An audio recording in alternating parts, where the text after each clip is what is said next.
AFP, retired officials and personnel of the Armed Forces of the Philippines found spreading false information against the military or inciting soldiers to rebel against the Marcos administration are at risk of losing their monthly pension. Alam nyo, mahirap to, pati po yung mga retired official natin na hindi na po siya active, naglingkod na po siya sa bayan, siya po ay retirado na, no? Nagpapahayag po ng damdamin. Ito po yung mga inseguridad. Ganito po ka-insecure. Tama po si BP Sara. Yung ating pong gobyerno ay napaka-insecure.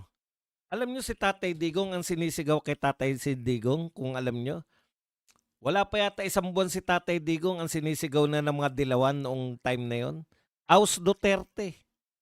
Walang pakialam si Tatay Digong, nagtatrabaho kasi siya. Yung mga gobyernong insecure, yung mga gobyernong nakabatay lang sa pananaw ng tao, yung perception lang ng tao, yung projection lang, ang trabaho sa buhay ay project lang na magaling, ang trabaho sa buhay ay project lang, hindi talaga mahal ng tao, talagang mai-insecure po yan. Lahat po ng nakikita nila na naninira o tingin po nila ay kalaban, bibintangan nila ng kung ano-ano. Insecure eh. Yung mga hindi po insecure, yung mga totoo pong may tinatrabaho, yung totoo pong mahal ng tao, hindi po nila kinakailangan na lahat ng mga kumahol laban sa kanila, titigilan nila at di ba may kasabihan tayo, kung lahat ng aso na kumahol sa'yo ay titigil ka at babatuhin mo yung aso, mahihirapan kang makarating sa patutunguhan. Ganyan po yung ginagawa ng gobyerno ngayon.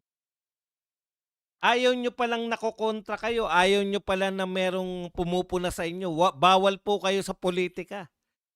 Napaka-normal po sa politika. Lalong bawal kayo na tumakbo at maging pinuno dahil lahat po ng pinuno, lahat po ng administrasyon may bumabatikos. Kung si Tatay Digong nga na napakaganda na ng palakad eh. Ang ganda na po. May war on drugs siya, may build. Nakikita ng tao na papaunlad. Kahit na anong bagyo, walang problema. Kahit na anong dilubyo ang dumating sa Pilipinas, kayang-kaya. At ang pinakamalaki sa lahat, pandaigdigan, yung pandemya. Kinaya po natin under Duterte leadership at tuloy-tuloy ang build, tuloy-tuloy ang pagpapaunlad sa Pilipinas. Hindi po kasi insecure dahil may totoong ginagawa, hindi lang po pagpo-project. Mahal ng tao, totoong popular, hindi pinoproblema yung mga paliwanag bakit bumabagsak yung rating. Wala pong pakialam. Basta tumataas ang rating kasi mahal siya ng tao. Ramdam ng tao. Ang mga proyekto ni Tatay Digong nakikita, nararamdaman at higit sa lahat naaamoy. Kayo, ano ang proyekto nyo? Oh, 'pag pinupuna wala naman kayong proyekto, ano sasabihin ni Auntie Claire? Hindi kasi kayo nanonood ng PTV4 eh. Kahit nung panahon ni Tatay Digong, hindi kami nanonood ng PTV4. Pero yung mga ginagawa ni Tatay Digong, hindi namin nakikita sa PTV4. Nakikita ng aktual na mata namin, nararamdaman namin na nawala na yung mga adiksyones sa aming lugar, tumahimik yung lugar namin. Yan yung epekto ng totoong nagtatrabaho, yan yung epekto ng totoong proyekto ng totoong pangulo. Oh. At higit sa lahat, hindi kumakausap ng mga patay. Ghost project na nga, pati yung mga advisor, ghost pa rin. O kaya nagkakaleche-leche tayo. Ano sabi ni Auntie Claire? Inaabot na magdamag sa kakakausap sa tatay na matagal nang yumao. Baka pinagagalitan ng tatay. Yan na lang nga nagpalibing sa akin eh. Pinakulong mo pa. Ano na lang ang sasabihin? Imbis na linisin mo yung pangalan natin, nabigyan tayo ng pagkakataon. Imbis na linisin mo, dinaig mo pa ako. 21 years yung ginawa kong pagnenenok. Ikaw, 3 taon pa lang mahigit. Repli na ng nenenok ko. Pinagagalitan, yan na lang nga yung presidente, ang tagal ko na naka-freezer. Ang tagal na naka-freezer ng ay si Ading Journeyman at saka si David. Ang tagal na naka-freezer, ng katawan ko, giniginaw na ako. Yan na lang ang nagpalibing sa akin. Pinakulong mo pa.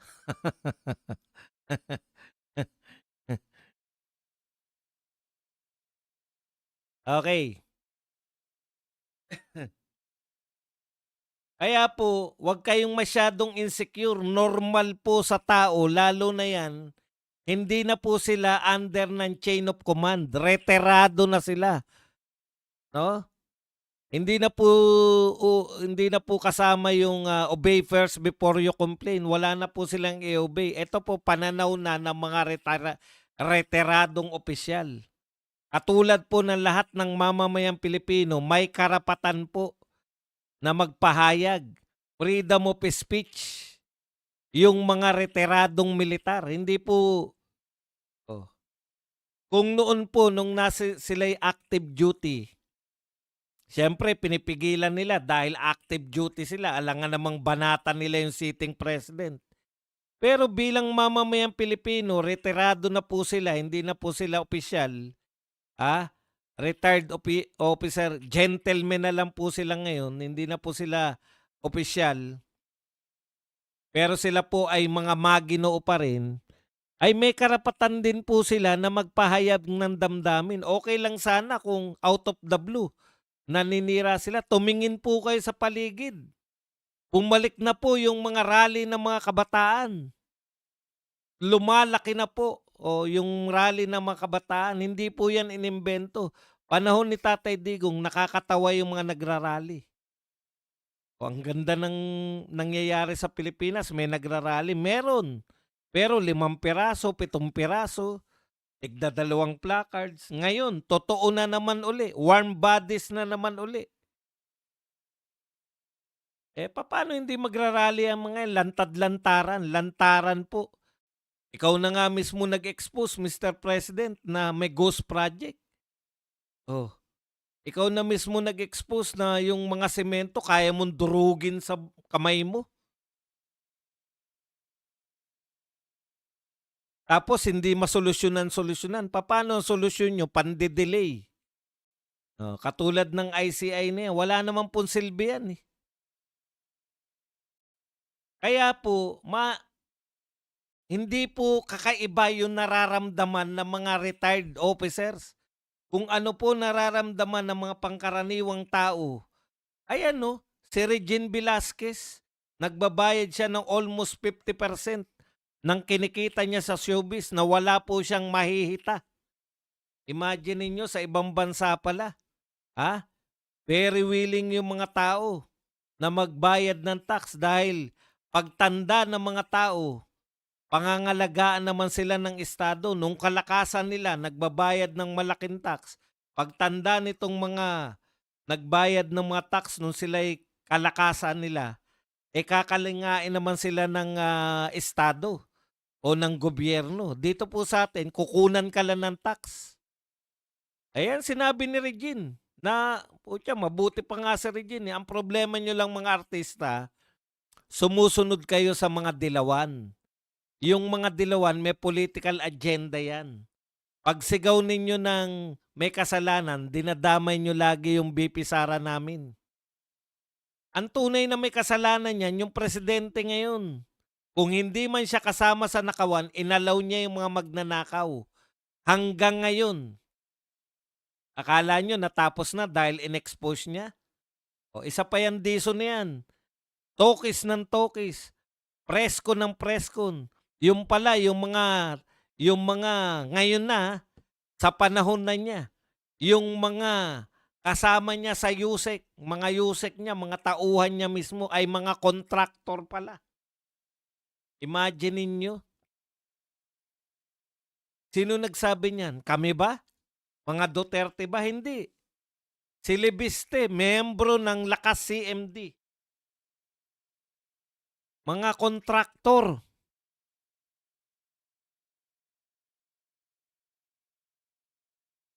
In fact, nag-resign na yung isa. Panahon mo na na-appoint yan eh. Isan Yusek. Paano na-appoint sa panahon mo yan? Dison. Di mo tinitignan yung mga ina-appoint mo?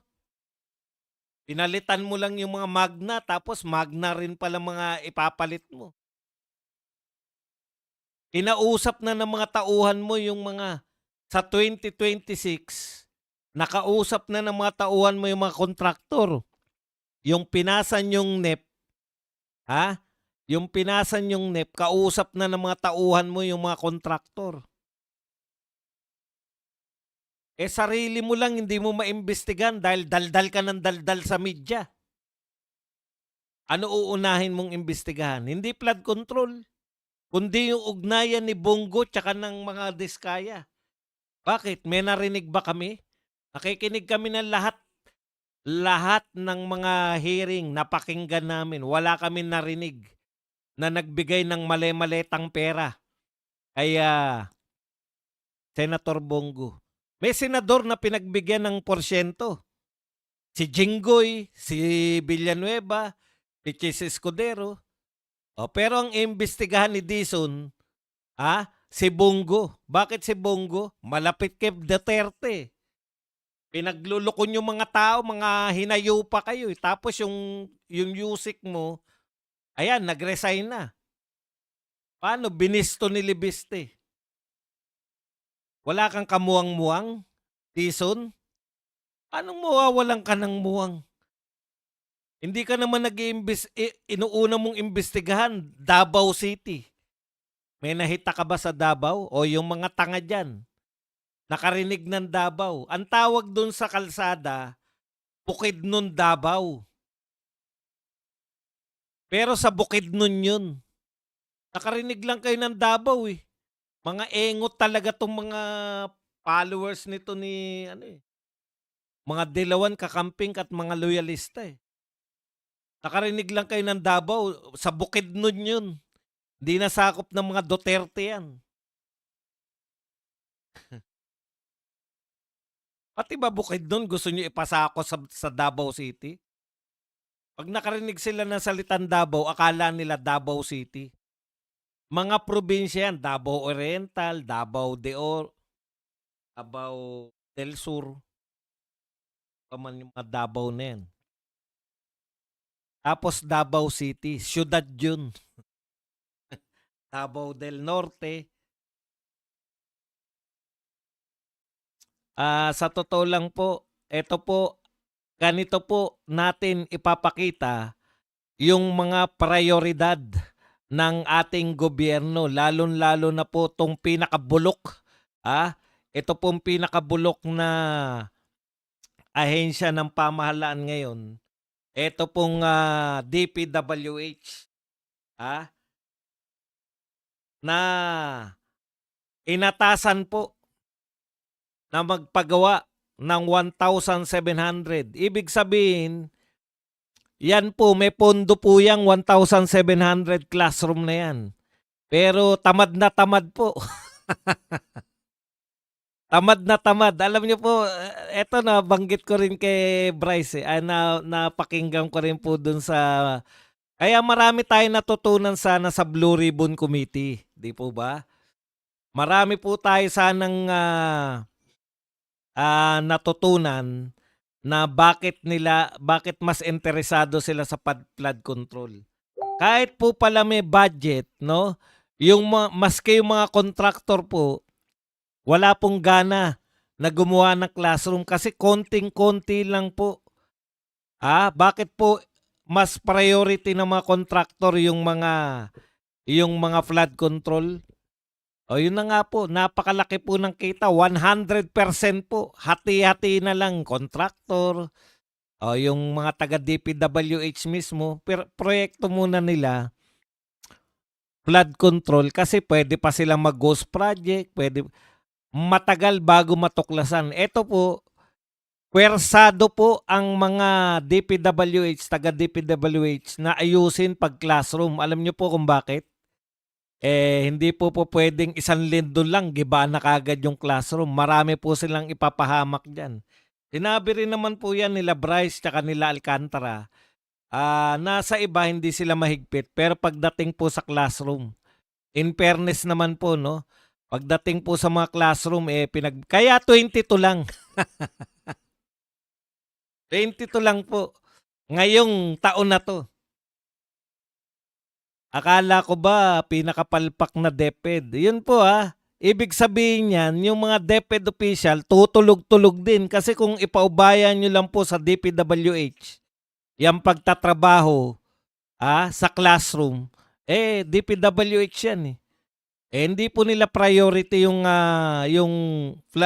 classroom kundi flood control. Walang ganong kikitain sa classroom, eh.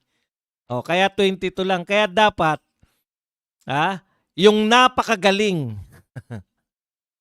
na pumalit kay BP Sara, yun dapat yung nag-oobliga dito sa DPWH na gawin nyo naman yung classroom porket wala na sa limelight ulit ang DepEd. Buhat po na nawala si BP Sara, wala na po uli. Wala na rin po.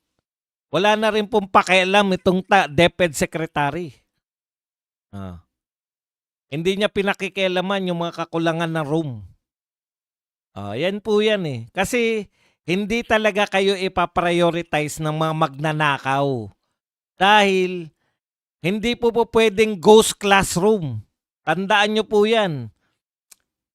Papipirmahin nyo po yung mga taga-DepEd. Ituturo nyo, dito dapat nakatayo. Katarantaduhan po yan. Malaki naman po yung kita.